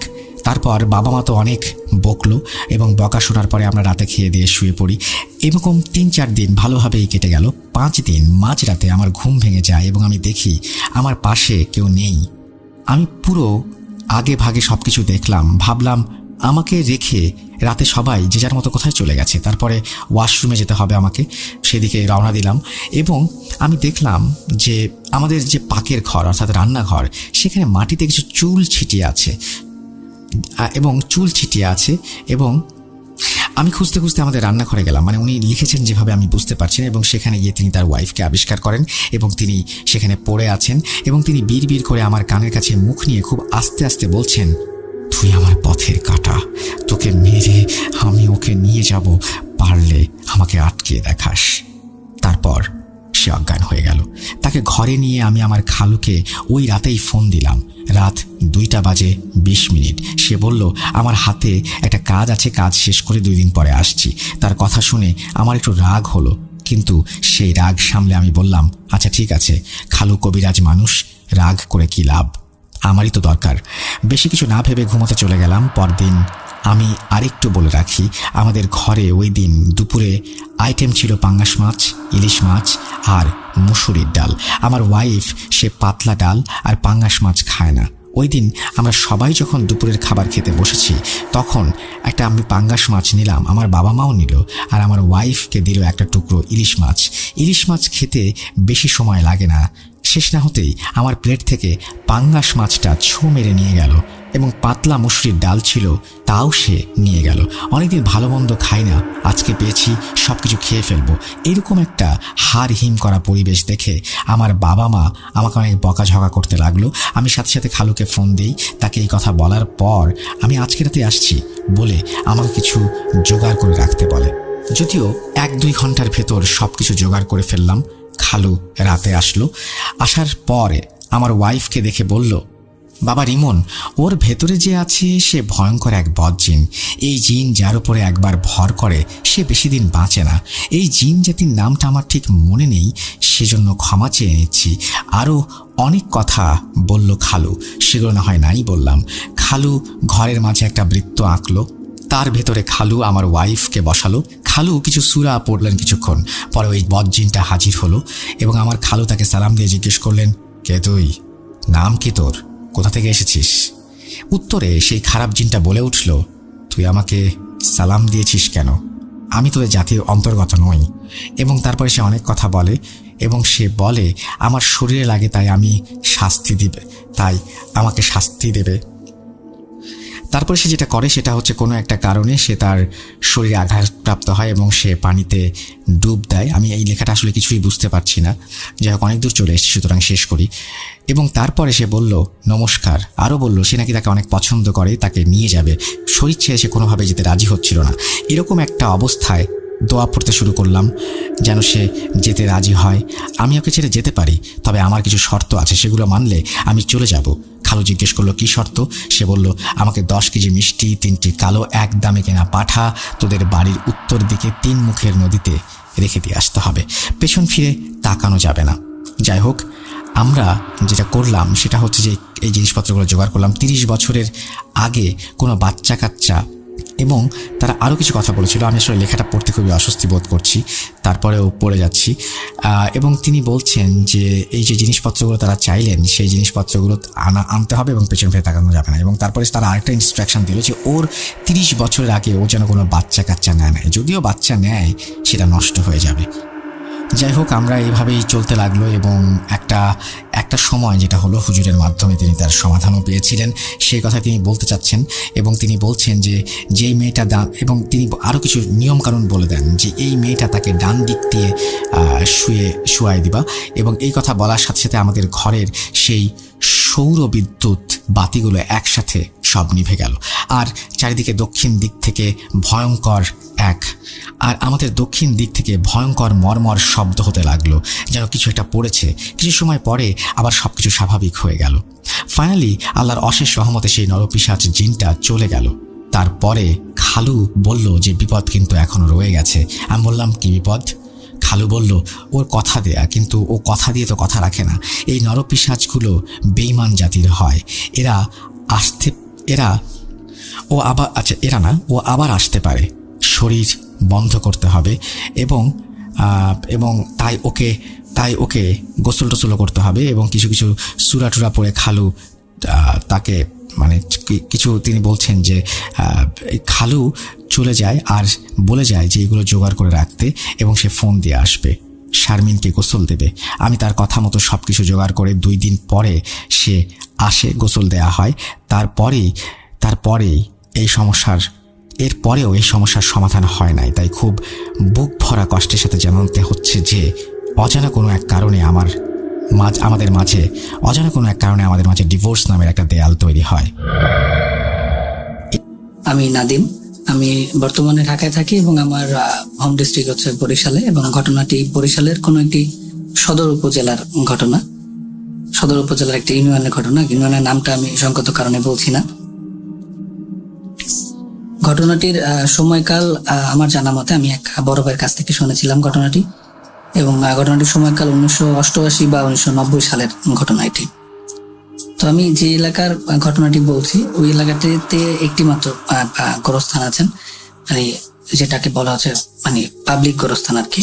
সবাই পারিবারিক অনেক গোরস্থান আছেন, কিন্তু ওই এলাকাতে একটা মাত্র পাবলিক গোরস্থান আছে। তো ওই জায়গাটা যদি আমি বর্ণনা করতে যাই, জায়গাটার আশেপাশে এখন বাড়িঘর আছে, তখন তেমন কোনো বাড়িঘর ছিল না, একদম শুনশান একটা জায়গায় গোরস্থানটা ছিল। এবং ওই যে ইউনিয়নটার যে মেইন যে রাস্তাটা থাকে ওই মেইন রাস্তার পাশেই ছিল ওই গোরস্থানটা। এবং গোরস্থানের পাশে তখন এখনো আছে, এবং তখনও একটা মাছের বড় একটা হ্যাচারি ছিল, এবং হ্যাচারির জন্য একটা থাকার জায়গা ছিল। ওই থাকার জায়গাটার দূরত্ব গোরস্থান থেকে 50 থেকে 60 হাত দূরে হয়তো হবে। তো ঘটনায় ফিরে যাই। ঘটনাটি যখন ঘটে একটা ভাইয়ের সাথে ঘটে, ওনাকে আমি মোটামুটি চিনি আর কি। তো উনি একদিন ওই যে ইউনিয়ন ছিলেন, ইউনিয়নে একটা বাজার ছিল, ওই বাজারের ওনার একটা দোকান ছিল। তো উনি দোকান শেষ করে প্রায় 10:30 কি 11টা নাগাদ উনি ওখান থেকে রওনা করেন, এবং ওনার ওই বাজার থেকে রওনা করলে ওনার বাসা পর্যন্ত প্রায় 2.5 থেকে 3 কিলোমিটার দূরত্ব হবে। ওই দূরত্বের মাঝামাঝি পর্যায়েই হচ্ছে ওই গোরস্থানটা পড়ে। তো উনি যখন আসতেছিলেন, তো আসার সময় উনি যখন গোরস্থানের সামনে, তখন উনি হঠাৎ করে খেয়াল করতেছেন যে অনেকগুলো লোক, অ্যাজ ইউজুয়াল গোরস্থানে যেভাবে মানে মানুষকে মাটি দিতে আসলে অনেক লোক থাকে, বা ভিতরে লোক থাকে, বাইরের লোক থাকে, ওইরকম একটা পরিবেশ। তো উনি যেহেতু ওই এলাকার মধ্যে উনি পরিচিত জানাশোনা লোকজন, তো উনি ওইখানে সাইকেলটা থামান এবং সামনে কয়েকটা লোক দেখতে পান, যারা একদম পাঞ্জাবি টাঞ্জাবি পরা, টুপি টুপি পরা, এরকম কয়েকজন লোক। তো উনি চিনেন না লোকগুলোকে, কিন্তু উনি সাইকেল থামানোর পরে উনি জিজ্ঞাসা করেন যে ভাই কে মারা গেছে। তো ওই লোকগুলো একটা লোকের নাম বলে, যে লোককে উনি চিনেন কিন্তু অত ভালোভাবে চিনেন না, ওনার কাছাকাছিও না, কিন্তু ওই যে এলাকা, ওই এলাকারই লোক উনি। তো উনি যেহেতু ওনাকে মানে মুখের চেনা চিনতেন, তো উনি এই জন্য একটা আফসোস করেন এবং চিন্তা করেন যে ঠিক আছে, যেহেতু লোকটা মারা গেছেন, আমি তাহলে থামি, একটু মাটি দিয়ে লোকটাকে যাই। তো উনি জিজ্ঞেস করেন যে জানাজা হয়েছে কিনা। তো বলল যে হ্যাঁ, জানাজা হয়ে গেছে, এখন মাটি দিচ্ছে। তো উনি সাইকেলটা রেখে পাশে গোরস্থানের ভিতরে ঢুকেন। তো গোরস্থানটা এখনো খুব একটা বড় না, এখন হয়তো বা সব মিলিয়ে আমার সঠিক ধারণা নেই, কিন্তু আনুমানিক 70-80টা কবর হতে পারে, তখন হয়তো আরো কম ছিল। তো উনি ভিতরে যাওয়ার পরে উনি দেখছেন যে সবাই যেভাবে একটা মানুষকে মাটি দেওয়া হয়, গোল করে হচ্ছে কবরের চারপাশে সবাই দাঁড়ানো এবং মাটি দেওয়ার প্রস্তুতি নিচ্ছেন, লাশ ভিতরে রাখা হয়েছে। তো উনি যেটা করেন, উনি ভিতরে যান এবং ভিতরে গিয়ে ওই মানুষের যে ভিড় ছিল কবরের চারপাশে, উনি সেখানে দাঁড়ান এবং উনি চিন্তা করছিলেন যে আমি একটু মাটি 1 মুঠ বা 2 মুঠো মাটি দিয়ে যাব কবরে।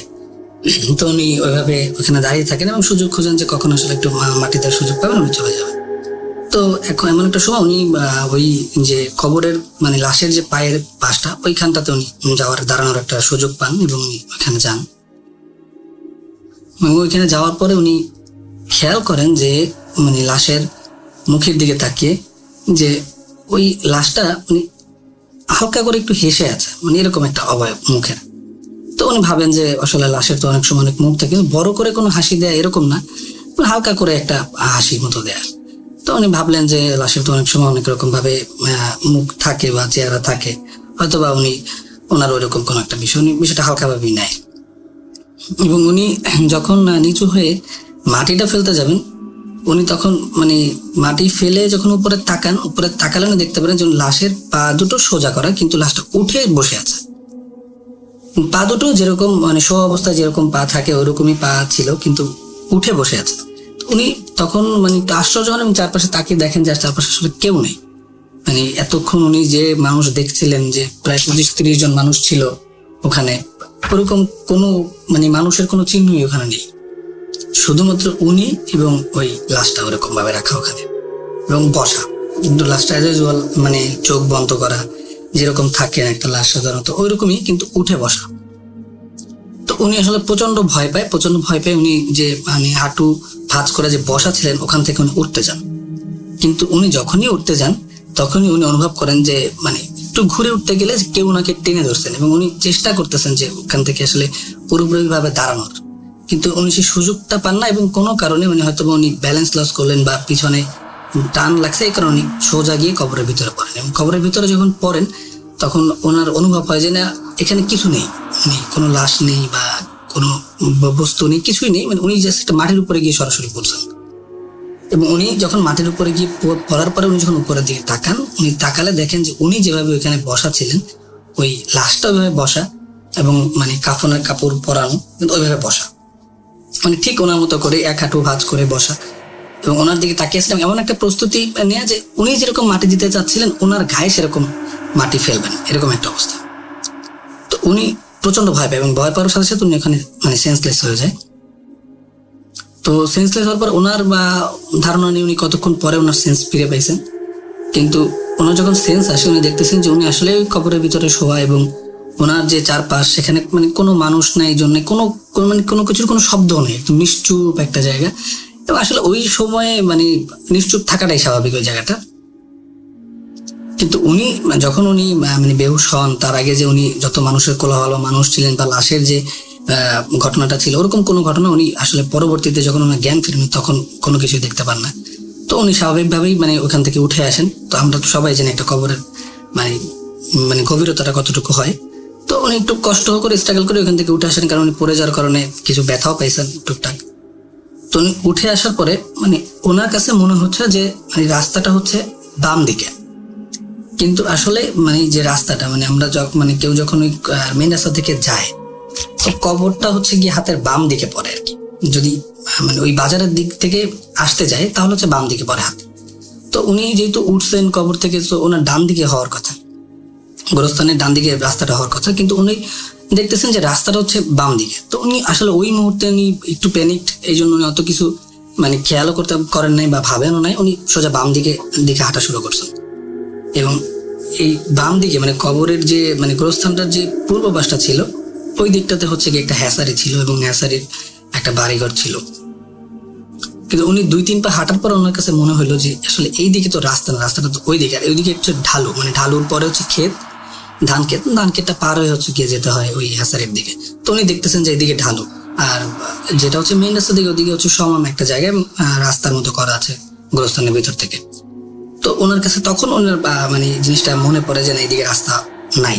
তো উনি যখন ঘুরতে যান ডান দিকে, যে উনি ডান দিকে যাবেন রাস্তা দিকে, তখন ডান দিকে দেখতেছেন যে ওই গোরস্থানের মধ্যে যে রাস্তা করা থাকে ওই রাস্তার উপরে খাটিয়ার মধ্যে একটা লাশ রাখা এবং পাশে অনেক মানুষজন, কিন্তু আসলে সবাই সাদা জুব্বা পরা না, মানে কেউ সাদা পাঞ্জাবি পরা, কেউ হুজুরদের মতো এরকম পা পর্যন্ত জুব্বা পরা, কেউ নর্মাল মানুষও আছেন।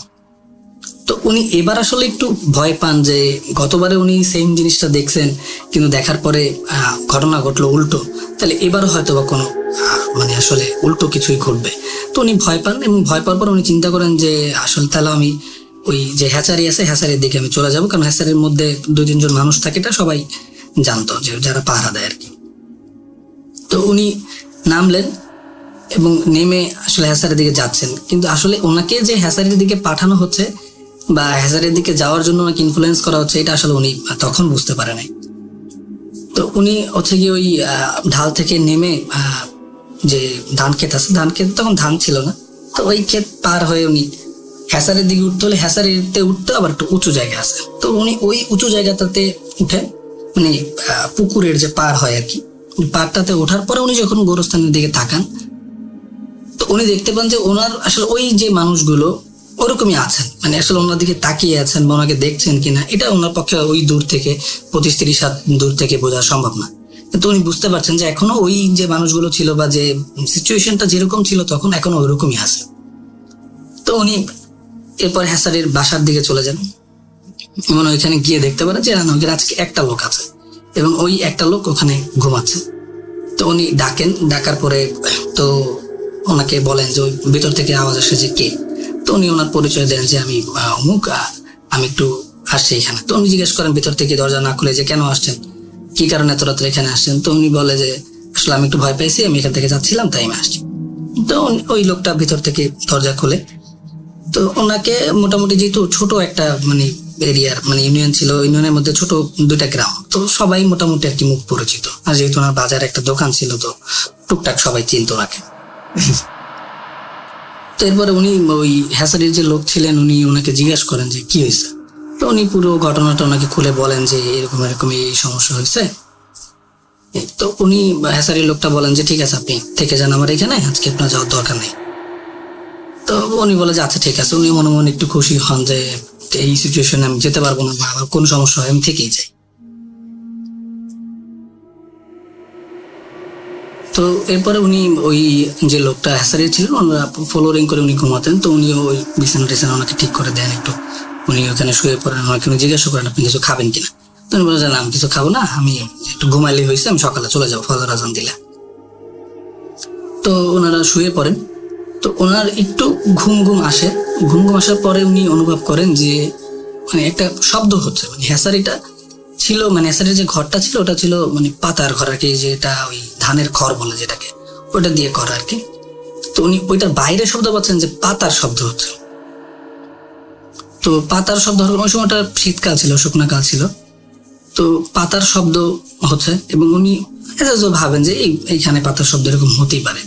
কিন্তু রাসেল ভাই আমি একটু বলে রাখি যে ওই যে উনি গোরস্থানটা বা উনি বর্তমানে যে জায়গাতে আছেন যে হ্যাসারিতে, এর চারপাশের মোটামুটি মানে 400-500 হাতের মধ্যে কোনো বাড়ি নেই। এখন আছে, তখন ছিল না। তো উনি ওইটা স্বাভাবিকভাবে নেন এবং উনি ঘুমানোর চেষ্টা করেন। কিন্তু উনি ওই শব্দটা হচ্ছে গিয়ে আস্তে আস্তে এমন একটা শব্দ পান যে কোনো একটা মানে লোহার সাথে লোহা লাগছে এরকম একটা শব্দ, লোহার সাথে লোহা ছোট ছোট ভাবে বাড়ি খাচ্ছে এরকম একটা শব্দ হচ্ছে। তো উনি উঠে বসেন এবং উঠে বসার পর উনি তাকে দেখেন যে ওনার পাশে যে লোকটা আসলে শোয়া ছিল উনি নাই। তো উনি এটাকেও নরম ভাবে নেন, কারণ ওনারা যেহেতু পাহারাদার সবসময় মানে মাঝে মধ্যে উঠে উঠে পাহারা দিবে, এটাই তো স্বাভাবিক। কিন্তু উনি ওনার বালিশের পাশে দেখতে পান যে ওনার লাইটটা আছে, মানে ওই পাহারাদারের যে লাইট থাকে ওই লাইটটা আছে, একটা লাইট আছে, কিন্তু উনি নেই। তো উনি যখন ভাবেন যে যদি পাহারাদার চলে যান পাহারা দিতেই, তাহলে তো উনি তো অবশ্যই লাইট ছাড়া কখনো যাবে না। তো উনি ওই লাইটটা নেন, লাইটটা নিয়ে হচ্ছে ঘরের বাইরে আসেন এবং খোঁজার চেষ্টা করেন যে দুটা জিনিসই খোঁজেন, যে শব্দটা কিসের হচ্ছে বা ওই পাহারাদার বা কই গেলেন। এখন উনি অনেকক্ষণ খোঁজাখুঁজির পরে এটার বাম পাশে হচ্ছে গিয়ে লম্বা একটা হ্যাসারি আর ডান পাশে হচ্ছে খুব মানে অনেক বড় সাইজের একটা পুকুর। তো উনি দেখতে পান যে পুকুরের যে পার ওইখানে হচ্ছে গিয়ে লোকটা বসে আছে। তো উনি ভাবছেন যে হয়তো বা প্রাকৃতিক ডাকে সাড়া দেওয়ার জন্য বসছেন বা যে কোনো কারণে বসতে পারেন। তো উনি হচ্ছে গিয়ে ওনার মানে কাছে লাইট মারেন। তো ওনার থেকে ওই লোকটার ডিস্টেন্স ছিল 10 থেকে 12 হাতের মতো এরকম। তো যখন উনি লাইট মারেন তখন হচ্ছে কি ওই লোকটা ওনার দিকে মানে ঘুরে তাকান, মানে অল্প একটু অ্যাঙ্গেল করে তাকান এবং মানে লোকটা তাকানোর পরে বিভৎস একটা হাসি দেয়, মানে অনেক বিভৎস টাইপের একটা হাসি। এবং মানে ওনার যে চেহারাটা ছিল, চোখগুলো মানুষের যে চোখ হয় তার থেকে সামান্য কিছু বড় এবং একদম চোখ বড় বড় করে ওনার দিকে তাকানো, কিন্তু মুখে হাসি। আর যে বডি যে ওনার ছিল, বডিটা যেদিকে মুভ করা ছিল ওদিকেই আছে, শুধু মাথাটা ঘোরানো ওনার দিকে। তো উনি ভয় পায় এবং উনি মোটামুটি শিওর হয় যে না, এটা মানুষ হইতে পারে না।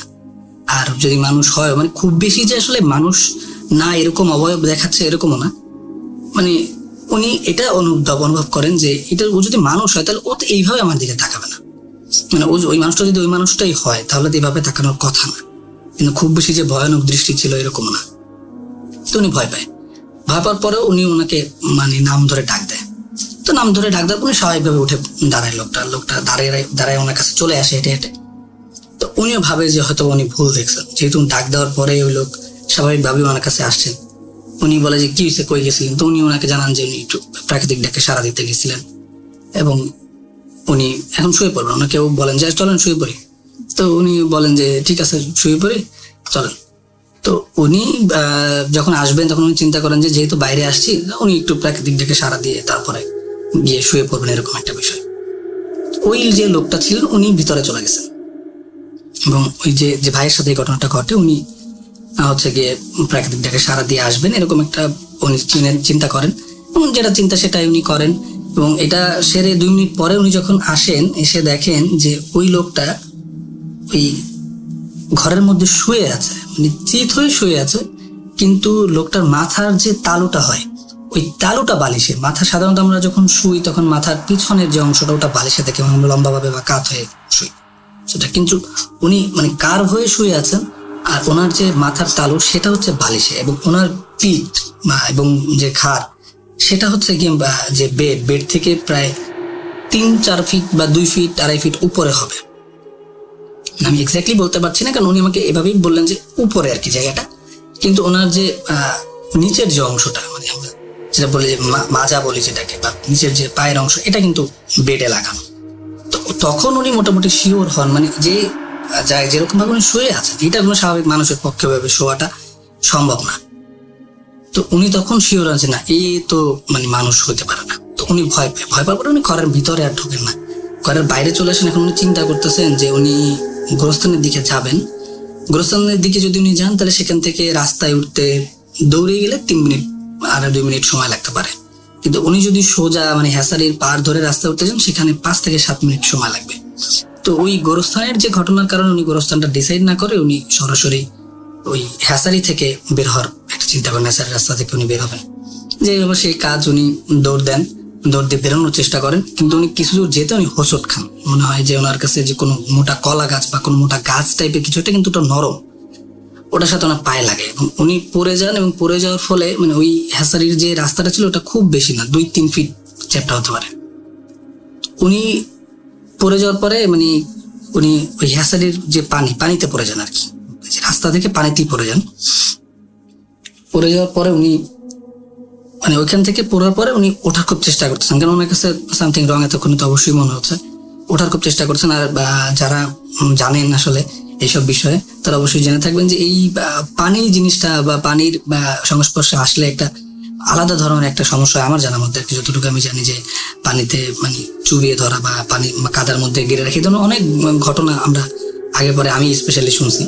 তো উনিও ওই চিন্তা করি আর কি খুব দ্রুত ওঠার চেষ্টা করেন, কিন্তু ওনার মানে ওনার কাছে মনে হচ্ছে যে কিছু একটা ওনার ঘাড়ের উপরে এসে মানে 2 হাত দিয়ে ওনার ঘাড়ের যে 2 পাশটা মানে 2 পাশটা খুব শক্ত করে ধরছেন এবং ওনাকে খুব ভাবে চেষ্টা করছেন যে মানে একদম পানির ভিতরে নিয়ে যাওয়ার জন্য।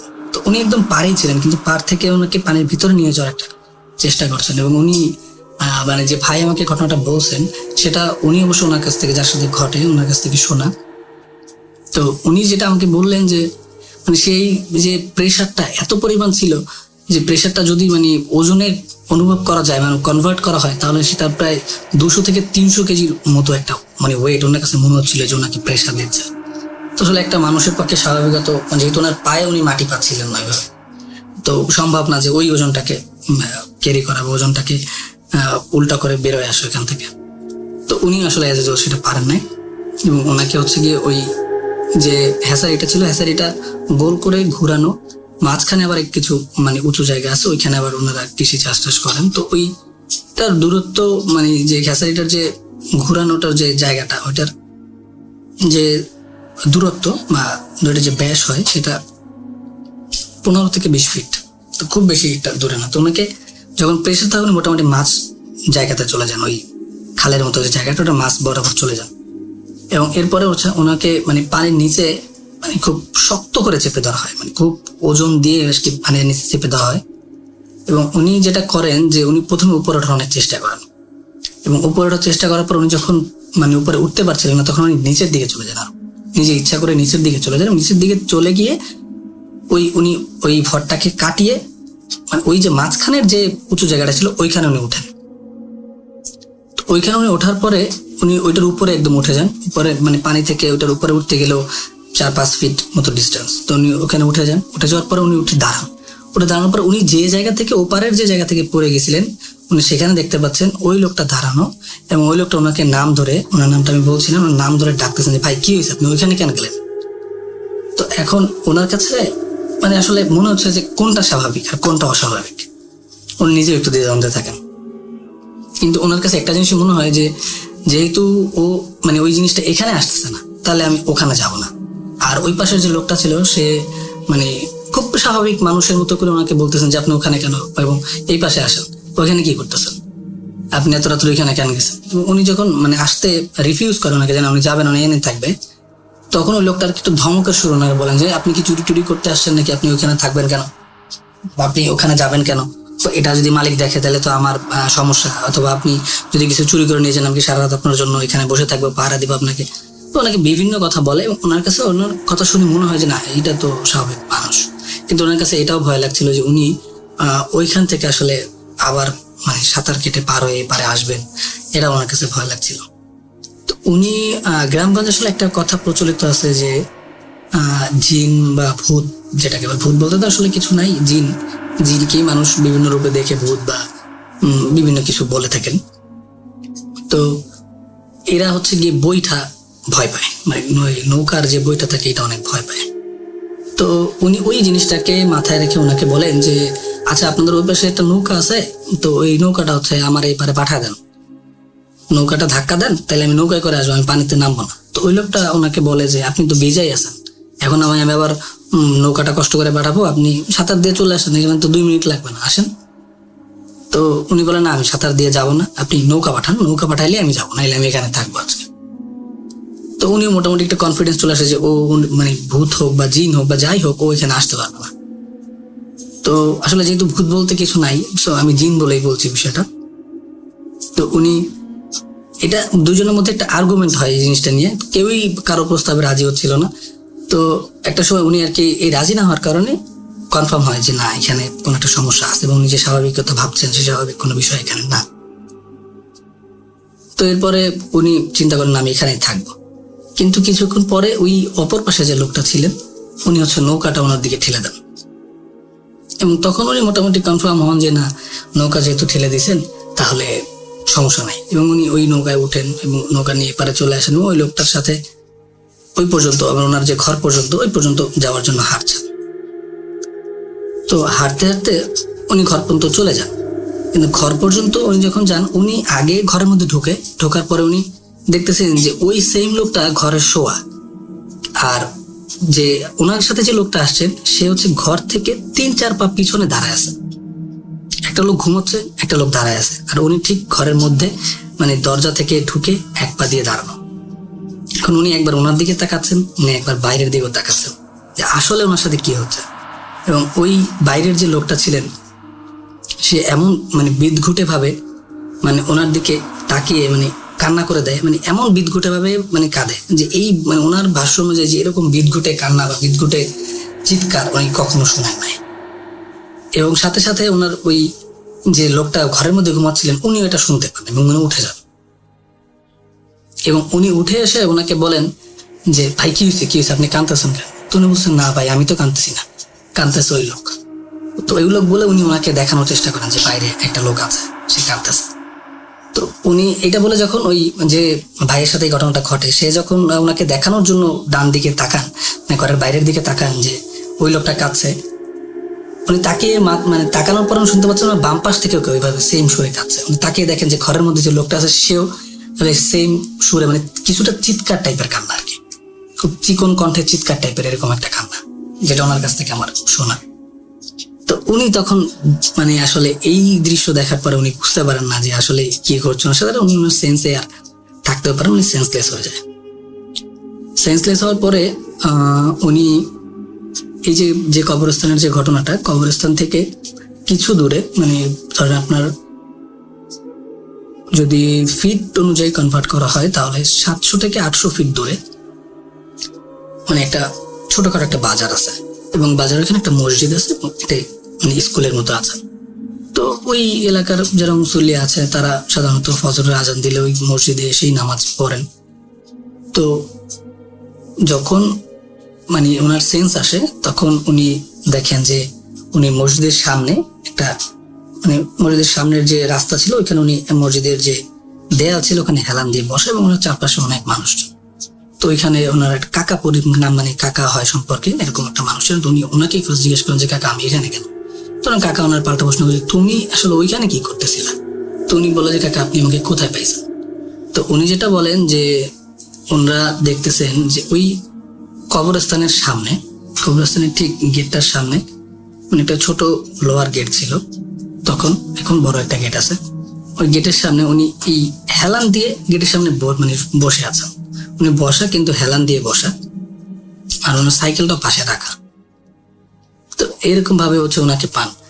তো ফজরের নামাজ যখন ওনারা পড়তে আসেন তখন ওনাকে দেখেন, দেখার পরে ওনাকে মসজিদের এখানে নিয়ে আসা হয়, এবং ওনাকে যখন ডাকা হয় উনি কিন্তু তখন নিজেই উঠে দাঁড়াইছেন এবং ওনাদের সাথে মানে হেঁটে হেঁটে এখানে আসছেন, এখানে এসে আবার এইভাবে বসে পড়ছেন। কিন্তু ওনার আসলে এক্স্যাক্টলি মানে ওই ঘটনা মনে নেই, বা ওই উনি যে হেঁটে আসছেন ওনাকে কেউ ডাকছেন এগুলো মনে নেই। তো এরপরে উনি বাসায় যান, বাসায় যাওয়ার পরে উনি 3-4-5 দিন স্বাভাবিক জীবনযাপন করেন এবং দোকান করেন, সবকিছু স্বাভাবিক চলতেছিল। কিন্তু উনি যখন একদিন ওনার বাসায় মানে খাওয়া দাওয়া করার পরে ওনার বাসার সামনে একটা খাল ছিল, খাওয়া দাওয়া করার পরে উনি ওই একটু বাইরে এসে দাঁড়ায় যে তখন হালকা শীতকাল, তো বাইরে এসে উনি দাঁড়ান, মানে অতটাও বাইরে না, ঘর থেকে অল্প একটু সামনে এসে উনি just দাঁড়াইছেন যে উনি এরপরে গিয়ে শুয়ে পড়বেন এরকম একটা প্রিপারেশন ছিল ওনার। তো উনি দেখতে পান যে খালের পাড়ে কেউ একজন বসা। ওই যে উনি যেভাবে আসলে ওই ঘটনার দিন মানে ওই অবয়বগুলোকে বা জিনগুলোকে যেভাবে বসে থাকতে দেখছেন, ওই সেম প্যাটার্ন বা সেম স্টাইলে বসা। এবং উনি এক নজরে দেখেই বুঝে ফেলেন যে এই যে বসার স্টাইল বা এই যে বসে আছেন এইটা এখানে সামথিং, আমি ঘরে চলে যাব। তো উনি জাস্ট ঘুরে মোটামুটি দৌড় দেওয়ার মতোই ঘরে যেতে চান, মানে যাওয়ার উদ্দেশ্যে রওনা করেন, কিন্তু ওনাকে পিছন থেকে ওনাকে মানে ওনার নাম ধরে ডাক দেওয়া হয়, একদম খুব মানে জোর গলায় নাম ধরে ডাক দেওয়া হয়। এত জোর গলায় মানে এত কনফিডেন্টলি একটা জোর গলায় ডাক দেওয়া হয়। তো উনি মনে করেন যে ওনার পরিচিত কেউ, উনি দাঁড়ান, কিন্তু উনি মানে ঘরের দিকেও যাচ্ছেন না, ওই দিকেও আগাচ্ছেন না, দাঁড়ায় জিজ্ঞেস করেন কে। জিজ্ঞেস করার পরে ওইখান থেকে মানে আসলে একটা মানে কথাই আসে যে তোর ওই সময়টা ভালো ছিল না, তুই ভুল একটা সময় মানে আমাদের সামনে আসছিস, এমন সময় তোর আসাটা উচিত হয় নাই। তো এটা উনি শুনেন, শোনার পরে ওনার কাছে ভয় লাগে এবং উনি চলে যান। মানে পরের দিন মানে উনি খুব অসুস্থ হয়ে পড়েন, মানে প্রচন্ড অসুস্থ, এবং ওনার জ্বর আসে। জ্বর আসার সাথে সাথে যেটা হয় যে ওনার হাত পায়ের যে অংশগুলো যেমন মার্সেলগুলো এগুলো ফুলে যায় অনেকটা, এবং নাড়াতে খুব কষ্ট হচ্ছিল। তো ওই যুগে আসলে ওই সময়কার মানে ডাক্তার মানুষ আসলে গ্রামের মানুষ সহজে ডাক্তার দেখাতে চাইতো না, বিভিন্ন রিজন দাঁড় করাইতো যে বাতে ধরছে বা এই হয়েছে সে হয়েছে, জ্বর আসছে এই জন্য এরকম হচ্ছে, এরকম মানে এখন মানুষ যতটা সচেতন তখন অতটা সচেতন তো মানুষ ছিল না। তো ওনার বেলায় সবাই একই রকম বলে, এবং উনিও সেটাই মানে সেটাই বিলিভ করে যে না জ্বর আসছে এই জন্য এরকম। কিন্তু আস্তে আস্তে ওই অংশটা ফুলে যাওয়ার অংশটা অনেক বেশি বাড়ে, এবং সবাই চিন্তা করে যে আসলে তাইলে আমরা ডাক্তার দেখাই। তো ওনাকে বরিশাল সদরে এনে ডাক্তার দেখানো হয়, এবং ডাক্তার আসলে ওইভাবে স্পেসিফিকলি কিছু বলতে পারে না যে কেন এরকম হয়েছে বা কেন হচ্ছে। তো ডাক্তার কিছু ওষুধ দেয়, কিছু ব্যায়াম দেয় যে এটা করেন ঠিক হবে। উনি বাসায় চলে আসেন। তো উনি এই মুহূর্তে আসলে ঘর থেকে কোথাও বেরোতে পারছেন না, এমন ভাবে ওনার শরীরটা খারাপ, ওনার হাত পায়ে ব্যথা, ফুলে গেছে অনেকাংশে। তো এরকম পরিস্থিতি দেখে ওনার মা ওনাকে বলেন যে ঠিক আছে একজন হুজুর ডেকে আনি। তো ওই যে এলাকায় ইউনিয়ন পরিষদের যে বাজার ছিল ওইখানে বাজারের মসজিদ, বড় মসজিদ ছিল, তো ওইখানে হুজুর ছিল, ওনারা ডেকে আনা হয়। উনি আসেন। তো উনি আসার পরে উনি ওনাকে দেখেন এবং বলেন যে ঠিক আছে আমি কালকে আপনাদের বাসায় আবার আসবো। তো উনি পরের দিন আবার আসেন, আসরের আজানের পরে, আসর নামাজের পরে উনি আসেন, এবং এসে যেটা বলেন যে আসলে ওই প্রথম যে উনি কবরস্থানে যেগুলো দেখেছিলেন, তো ওইখানে হচ্ছে গিয়ে মানে কোন একটা জিন মারা গেছিলেন। তো অন্যান্য যে জিনেরা ছিলেন তারা চিন্তা করছেন যে এখানে দাফন করবেন নাকি। তো ওই মোমেন্টটাতে আসলে উনি চলে আসেন। তো মোমেন্টটাতে চলে আসার কারণে ওনার সাথে ওইখানে ওই ঘটনাগুলো ঘটে। আর উনি যে পরবর্তীতে ওইখানে ওই যে হ্যাসারিতে উনি গেছিলেন, হ্যাসারিতেও বেশ কয়েকটা জিনের নাকি বসবাস ছিল, এবং তার মধ্যে মানে কিছু জিন ছিল খুব দুষ্ট প্রকৃতির জিন ছিল, তারাই হচ্ছে ওনার সাথে এরকম করে। এবং ওনার যে এই বের হওয়া আসা মানে ওইখান থেকে যে ওই ওনার যে যাওয়া বা ওই হাঁটা চলা করা, এর মধ্যে কোনো একটা জিনের মানে ওনার কোনো হাঁটা চলা বা কোনো আচরণের জিনের ক্ষতি হয়, এবং জিনটা খুব রাগ করে ওনার সাথে। রাগ করার পরে পরবর্তীকালে যে মানে লাস্ট মোমেন্টে যে ঘটনাগুলো ঘটে এগুলো ওই জিনের কারণে। এবং উনির যে আজকে যে সমস্যা, এই সমস্যাটা মানে সলভ করা নাকি সম্ভব না। আর ওই যে জিন আছে, জিনটা ওনার সাথে আসলে ভর করে নেই, কিন্তু এই জিনটা ওনার ক্ষতি করবে, মানে যা ক্ষতি করার অলরেডি করে ফেলছে, কিন্তু এই জিনটাকে মানে এই ক্ষতি থেকে পরিত্রাণ পাওয়া সম্ভব না, বা জিন থেকে মানে পরিত্রাণ পাওয়া সম্ভব না। আবার এই জিন ওনার সাথে যে মানে ভর করছেন বা ওনাকে প্রজেস্ট করছেন বা ওনার সাথে ওনাকে ভবিষ্যতে কোনো কিছু করবেন তা না, যেটা ওনার ওই জিনের যে ক্ষতি করার ইচ্ছা ছিল সেটা উনি মানে ওনাকে করে দিয়েছেন। কিন্তু এই যে ওনার যে শারীরিক যে ক্ষতি, এটা থেকে উনি কোনোদিন মানে মুক্তি পাওয়া সম্ভব না। তো এরপরে আমি আসলে যে ভাইয়ের কাছ থেকে ঘটনাটা আমার শোনা, আর যে তার কাছ থেকে আমি ভাইয়ের নাম জানি, এবং ওই ভাইকে আমি চিনি, মানে চিনি বলতে গিয়ে আসলে উনি তো আমার জন্মের আগে থেকেই প্যারালাইজ, তাহলে মানে গল্প বা ঘটনা অনুসারে। তো এই জন্য ওনার নাম আমি জানি, কিন্তু ওনাকে আমি ওইভাবে কখনো আসলে দেখিনি, উনি ঘর থেকে বেরোতে পারেন না। তো আমি আসলে চিন্তা করেছি আমি ওনার সাথে গিয়ে দেখা করব, এবং আমি আমার যার যে ভাইয়ের মাধ্যমে আমার ঘটনাটা শোনা, আমি ওনার কাছ থেকেই ওনাকেই রিকোয়েস্ট করে যে ভাই চলেন ওনাকে একটু দেখে আসি।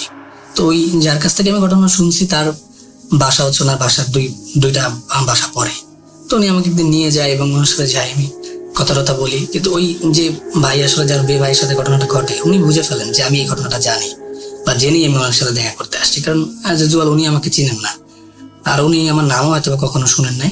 আমি ওনার নাম আগে 1-2 বার হয়তো বা কোনো কারণে শুনেছিলাম, কিন্তু ওনাকে আমি কখনো দেখি নাই। তো উনি এই জন্য বুঝে ফেলেন। তো উনি আমাকে জিজ্ঞেস করেন যে তুমি কি ঘটনা শুনে কিছু শুনছো তুমি? আমি বললাম না তো ভাই। বললাম মিথ্যা কথা কেন বলছো, তুমি তো শুনছো। ওই যে আমাকে ঘটনাটা বলছেন ওর নাম হচ্ছে রাসেল।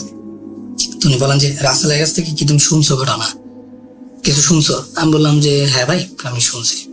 বলে যা শুনছো এগুলো নিয়ে মাথা ঘামানোর দরকার নাই, আর এগুলা কারোর সাথে এভাবে বলারও দরকার নাই। তুমি দেখতে আসছো, আমি খুশি হয়েছি, কিন্তু এগুলো নিয়ে কারো কিছু বলার দরকার। তা আমাকে একটা প্রশ্ন করে যে ভাই আপনি কি পরবর্তীতে অন্য কোনো হুজুরকে দেখাইছিলেন বা অন্য কোনো চিকিৎসা বা ডাক্তারি চিকিৎসা নেওয়ার চেষ্টা করছিলেন? তো উনি বলেন যে হ্যাঁ উনি ডাক্তারি চিকিৎসা অনেক নেওয়ার চেষ্টা করছেন, অনেক থেরাপি, ইলেকট্রিক হিট ওনাকে দেওয়া হয়েছে, বাট এটা আসলে কোনো সলভ হয় না। ওনার মাংসগুলো আমি নিজেও দেখছি অনেক, মানে স্বাভাবিক একটা মানুষের পায়ের মার্সেল গুলো যেরকম থাকে তার থেকে 3 থেকে 4 গুণ মানে ফোলা পায়ের, এবং মানে পায়ের যে মানে মাংসগুলো বা হাতের যে মাংসগুলো এগুলো হচ্ছে মানে মনে হচ্ছে যে জামা কাপড় একটু মোচড়ালায় যেরকম জামা কাপড় কিন্তু অতটাও না, বাট হালকা একটু মানে মনে হচ্ছে বাঁকানো, হয়তো বা ওনার ফুলে যাওয়ার কারণে একটু মোচড়ানো টাইপের হতে পারে। তো উনি অনেক হুজুরও পরবর্তীতে দেখাইছেন, কিন্তু সব হুজুররা একই ধরনের কথা বলছেন যে আসলে তোমাকে আর কখনো ক্ষতিও করবে না, কিছুই করবে না, কিন্তু তোমার যা ক্ষতি করার করে ফেলছে, কিন্তু এটা দিয়ে তুমি কখনো আর পরিত্রাণ পাবা না। যাই হোক, এই ছিল ঘটনা। সবাই ওই ভাইয়ের জন্য দোয়া করবেন। আমার জানা মতে উনি এখনো বেঁচে আছেন, সবাই দোয়া করবেন, আর আমার জন্য সবাই দোয়া করবেন।